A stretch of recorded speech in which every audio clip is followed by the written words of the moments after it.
I want to go up to Mr. Venkatramana, again from a very prestigious, asset-heavy organization in India, like Godrej.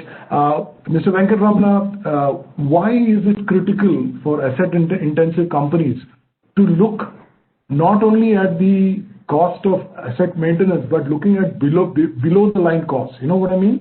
So that things like asset maintenance costs, depreciation costs, operational costs. Why is it important for asset-heavy companies to look into that? You're on mute, sir. Yeah. Thank you very much, and good evening to everybody. It's a very interesting question because, as you rightly said, companies like L&T, the most important thing is we have to protect our assets. First thing is right. Yeah. Apart from that, I will bring a perspective of why we have to protect these assets in line with your below line costs. Okay. Now, see, nowadays what is happening is that the perspective of the customer is changing rapidly. It's changing much rapidly than the technology. The customer needs have been changed. The customer desires has changed, and the latent desires we never can understand. So what happens is that in that present day scenario, the quality, the cost, and apart from these two, value and the service is the most important thing. We have to render to the customer. Right. So how do you get all these things and pass on to the customer? Customer really looks into this one. That is the latent desire of customer. You optimize your processes, optimize your assets, get the benefits out of that one, pass on to me. That's where the customer loyalty really comes into picture. Now, as you said, what is the way out to optimize these things? How to manage these assets is that you have to synchronize yourself with the changing trends or technologies. Or you can say the adaptability. So now when we talk about this change of trends, there will be two kinds of trends. One is the change of trends in technology, that is process and managing the resources, especially physical assets. Right. And second is the employee behavior trends. This is totally dynamic and very complicated to handle. Absolutely. So this cannot be addressed that easily. What can be addressed easily is that technological trends. If you are in sync with the technological trends and if you optimize your resources properly, then what will happen is that you can get into all those things what you wanted to pass on to your organization as well as to your customer. At the end of the day, whatever you do, customer comes first. Now, correct. The thing is that how do you optimize these things? We all talk about these all the technology trends, but the thing is that whatever is available with us, we have to look into that one first. Like your infrastructure, that means your equipment. Second thing is your management of your equipment. The third thing is that your, what you can say, skill of maintaining those things and skill of your people. Yeah. And your flexibility of handling the equipment. And of course, your confidentiality and pragmatic approach towards your equipment and your customer. Okay. Now, coming to this bottom line, top line and below lines, see what happens in India, especially Indian perspective. Many companies, when they allocate a budget, they always neglect this maintenance budget. Absolutely. The top managers, I'm a bit critical about this one. The top managers always talks about this one at the last. They talk about many other things, many things they talk about at the last. When they talk about what will the resultant will be, they neglect and they give little bit of money, what is not enough for the maintaining the equipment. Now, what is the resultant of this one? The most important resultant is that what will happen is that even if you have a good equipment, with all those features what you have considered and got it from the OEM, what will happen is that the machine will malfunction. The machine will under-deliver. What will happen is that your mission OEE will go down. Second thing is that what will happen is that because of by virtue of this one, your production cost will definitely go up. The third thing is that with your production cost going up, your OEE comes down, your equipment deterioration level drastically moves up. So by virtue of this one, what happens is that your product cost, your product quality which is going out of your premises will be definitely inferior. The customers will smell it from a far distance. What happens nowadays? nowadays the customers in their audit now, they specifically ask for what systems you are following in your asset management. What kind of schedules you are using. Now we have to change our mindset from measuring, monitoring and maintaining. No, that will not work. Now what will work is that measure, analyze, correct and predict and maintain. So this is the philosophy you will have to follow. So now the days have gone. Reactive approach is no longer valid and the proactive is limited utility. Now only thing is the predictive management. Now in order to have the predictive management, you need to have all the systems and whatever you call it as. Use this big data, computer clouding, analyzing, scalability, connectivity, Internet of Things. All these things you can use, but at what cost? The cost is very minimal as compared to the results. I'm not getting into the absolute figures, but see, many people in our organization, I have got many unique missions in India. Not only in India, in Asia. We have got a big mission, standalone mission. If that mission goes down, the entire plant will go off. So we have been up to the level 2 now.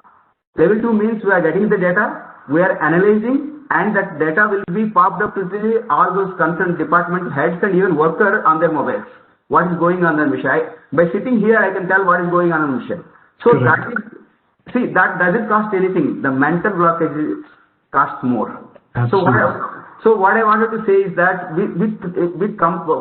as compared to your intangible gains, the customer loyalty, your people's engagement, and these things will come only because, by way of maintaining your assets well. Right. So that gives you a bottom line well. So my submission in India, with all those senior people here, we are doing exceedingly well. I can look at Godrej, and of course we are also doing well. See, we have to educate the people in other industries to at least to understand what is the need of these things, asset management and predictive maintenance and all these things.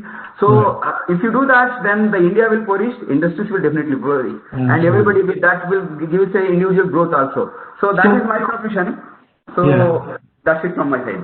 Right. I think one of the industry leaders, I think it was Mr. Pawan Goenka from Mahindra, who lately asked, and he was speaking at a seminar which I was listening to, where he said that, India is, not known for manufacturing. And he said that, and I think you touched upon many areas that are there. We normally don't have the best talent in maintenance. Maintenance is never considered as something that, but I think that's changing. When I say that, let me not be sounding very complaining. It is changing. I was listening to a podcast in which TCS was, has noted that 30% of the man hours within the huge the employee force in TCS goes to continuous training. So training, and I think Vijay Kumarji or somebody touched about that in the early part also.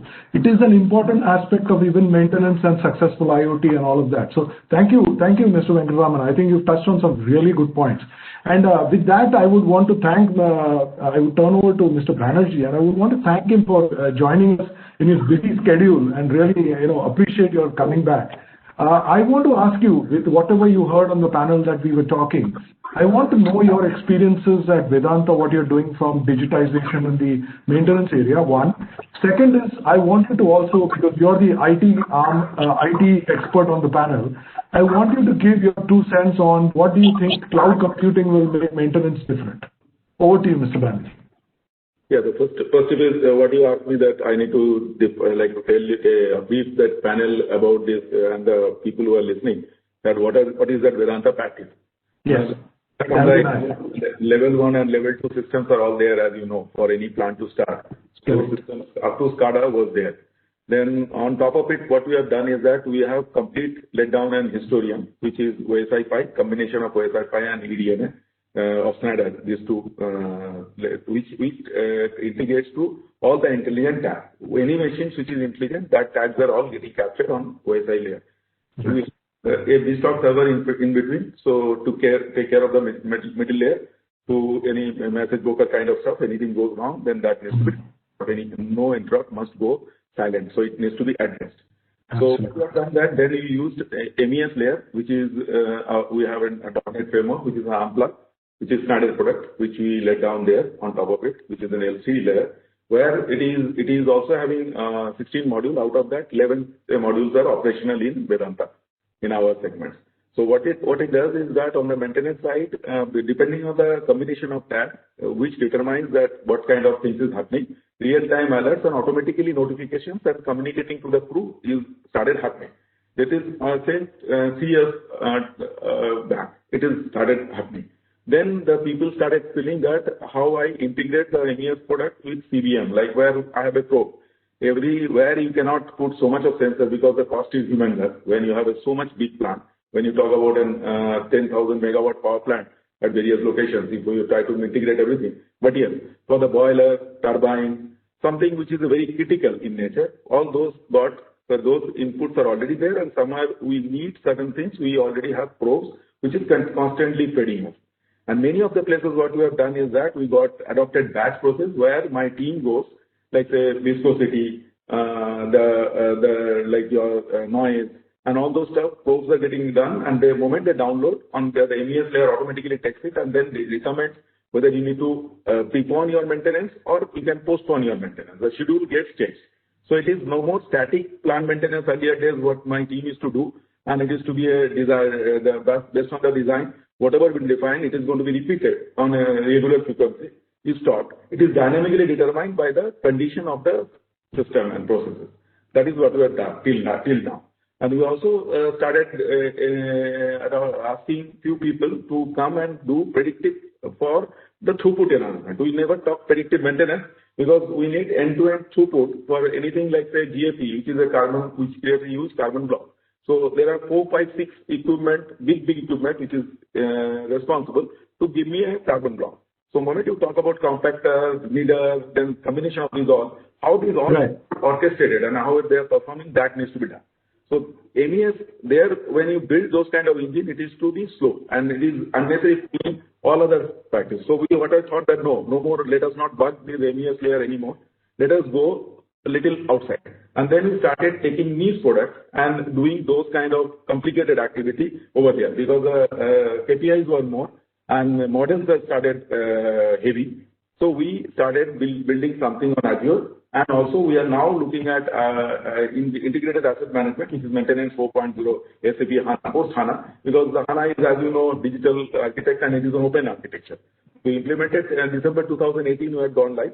And now we got much, I can tell you that beyond R3 to S4, it's a sea change. The product is really fine and since because and standard maintenance, the people are getting all their alerts. And my team is also able to build quickly and deliver it, which is few outsourced agencies who works for me, and that is what we are delivering. This is the basically I just giving you the architecture and where we are currently as per maintenance. So what was the second question you told me? Yeah, what are your views on cloud-based enterprise asset management, use of cloud to actually start looking at predictive maintenance kind of? Right.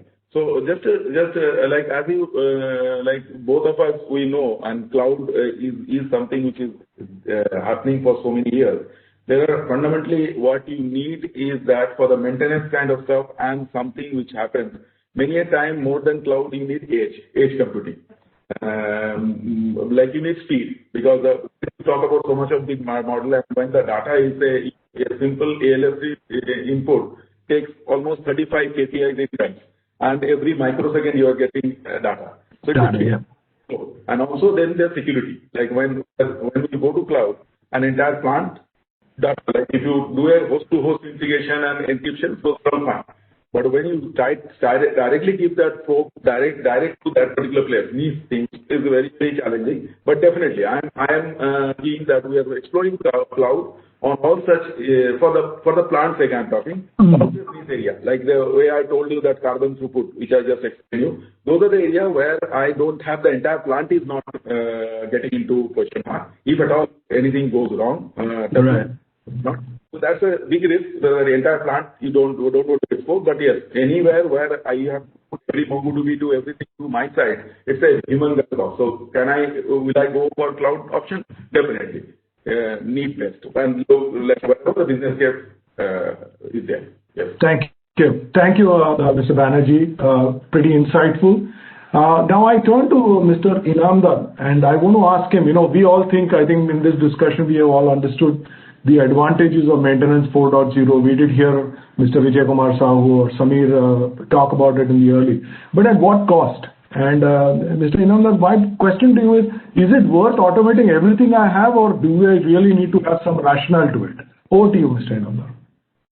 See, basically maintenance is a subject, as Mr. Venkat also explained. When the machine breakdowns, then everybody in the organization understood the importance of that. Correct. Okay, and it all depends on how critical that machine is. In my organization particularly, there are few critical machines, like we have one robotic welding machine, or we have a cutting machine. Our product starts with cutting. If suppose my cutting machine is breakdown, actually complete my line gets standstill. So when I think of cost, that itself can give us and if it's a vast subject. When you are implementing, if you want to implement 100%, it is not that easy. Correct. We have seen the presentation from Godrej. Actually, if we want to reach to all aspects of MES, it will take maybe 3 to 4 years. Yeah. Okay, to reach to that level. So according to me, it is very essential, and that is a need of our. That's why actually, when I was explaining in my last question, this pandemic has taught us how important we have created a platform like Teams. If Correct. it is not there, life is not that simple. Absolutely. As it is right now. Right. Okay, and now organizations are becoming lean. So basically, this is, I think, need of our. At what cost is depend on actually how much organization can suffer the losses, ready to suffer the losses. Either you accept that, or you have to do it. No, absolutely. Good point. I think Mr. Rate, you want to share your thoughts on the same question? Advantages of maintenance 4.0 are understood, but is it worth automating everything? And then maybe after that, I would come to Mr. Venkatramana also. Yeah, after Mr. Rate gives his point. Yeah, really a good question. My theoretical answer would be yes, we must automate everything. But at the same time, the corollary question will be by when? Absolutely. Yeah. So every organization is going through challenges of its own. The prioritization of automation and the need to be in sync with the challenge. The prima facie automation follows the priority of safety hazard, mission critical processes, and manpower cost, etc. So for a longer horizon, the answer would be yes, we need to automate 100% of the process. One example I'd like to narrate, but before that, we have Kano model in place, wherein actually we have the three criteria like threshold, performance, and the delighters. So I think if we put our automation needs on those parameters, then actually we can have the prioritization made for this. Yeah. And like manless car or driverless cars are not the automation requirement, but it is there already. People are selling it. So yeah, I go for 100% automation, but at a longer horizon. Right. Over to you, Venkatramana. What are your thoughts on this? Yeah, the answer is definitely yes, with some riders. Because we should be practical also. Because being operational people and maintenance in charges, we do feel strongly like this. But management perspective also we should take into consideration. Now, I have a few points to say how to implement this one. So we have to look into this one investment on the case-to-case basis. On which mission and which if the big organization is there, which SBU you have to take this one. And second thing is that take an incremental approach. Not exactly, suppose something is costing 50 lakhs, you have to go one way, that's right away to 50 lakhs. You can take it in incremental, mission by mission maybe, depending on the criticality.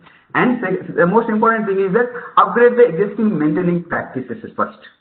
Upgrade the maintenance practices, take an incremental approach, and then adapt first all these things properly. And you see the results, analyze the data, and most importantly, you have to have a collaborative approach with the OEMs as well as these software suppliers also.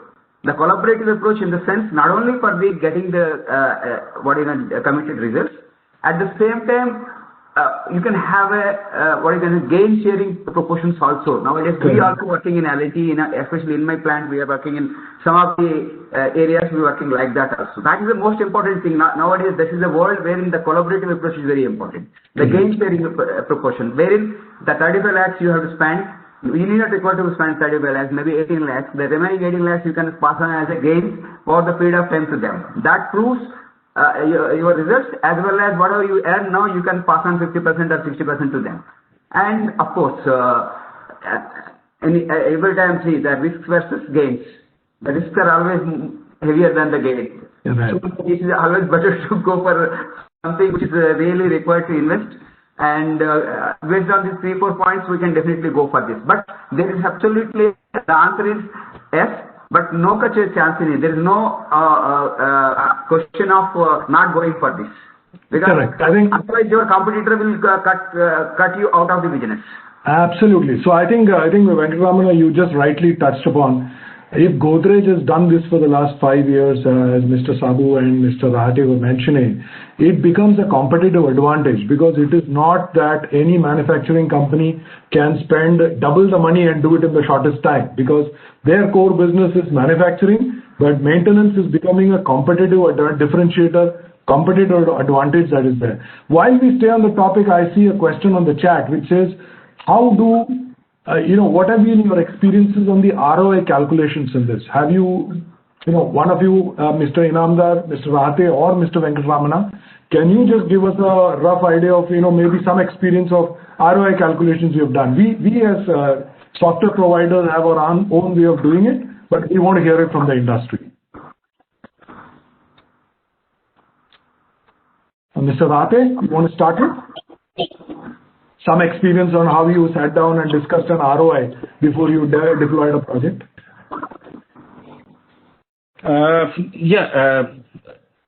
Rightly means in the beginning, as stated by Mr. Sabu, ROI justification for any automation or digitization process becomes difficult. You're right. But after showing this OEI calculation in actual, so the management then actually approved the cost for this automation and whatever the integration with the devices needs to be done. And but the ready-made, as mentioned by Sabu, the ready-made device availability and the cost of it was not justifiable, so we had to go with some alternative workarounds, and we have made it in very cost-effective manner. So the challenges are there for calculating and justifying the ROIs, but we have to find a way out for this. Yeah, thank you. I think you've been realistic there. Mr. Inamdar, you want to add something there?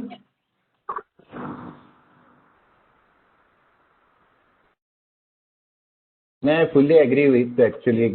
It is difficult to find the ROI, but actually if you see the overall business, you can see the improvements, or if you can see the line, your profit or your business, it can actually, it will definitely improve with the implementation of this. Right. Okay, because if we try to, because there are many aspects when you calculate ROI. Right. And Mr. Banerjee, do you want to share some thoughts there? Sorry. One more thing. Sorry. Yeah, go ahead, Mr. Inamdar. Yeah. One more thing. My point is, breakdown maintenance, the cost of breakdown maintenance and cost of preventive maintenance, there is substantial difference. If you do it in a planned way, you can negotiate well, you can plan well. In the breakdown maintenance, you have no opportunity. Whatever the cost is there, that you have to put it. Good point. Good point.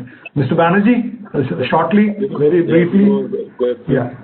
You had asked a very vital question that will you do everything?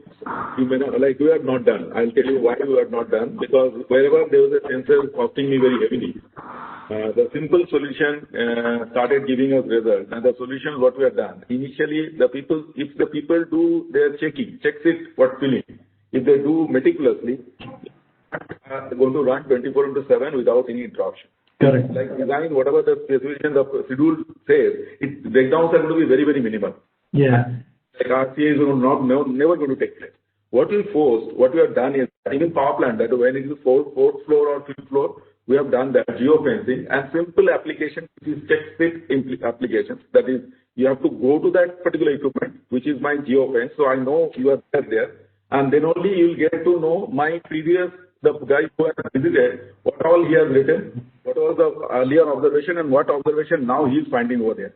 So this able to fix us that where sensor is there, we don't have to put them on the log state. This logging is not there. That is automatically system is correct. Yeah. Where it was not there and I am not able to automate them. We created this kind of check state, and that's also paying back. And seriously, I'm telling you, that's it, and that's paying us big way. Yeah, good point. Good point. Actually, I just want to add a few points on the ROI. As I think all of you have mentioned it in some form or shape.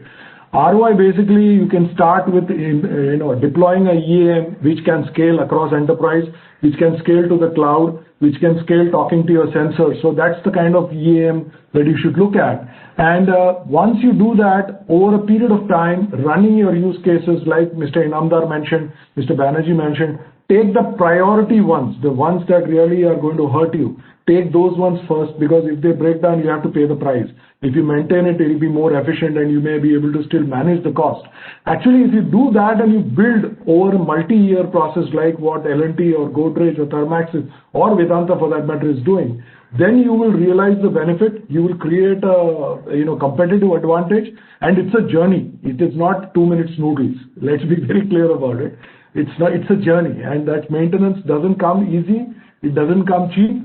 There is a use case based drive that you have to do. I think we are running out of time, and I just wanted to thank each one of you, though we didn't touch much about the cloud and the artificial intelligence and all of that. That's the future state. That's also doable. Some of our customers are doing it with Info EAM on the cloud using artificial intelligence and machine language. But I just want to very sincerely thank all of you as panelists. I think for sharing your experiences realistically and vividly. Really appreciate your help, and thank you very much, each one of you. Thank you. Neetu. Thank you, Bina.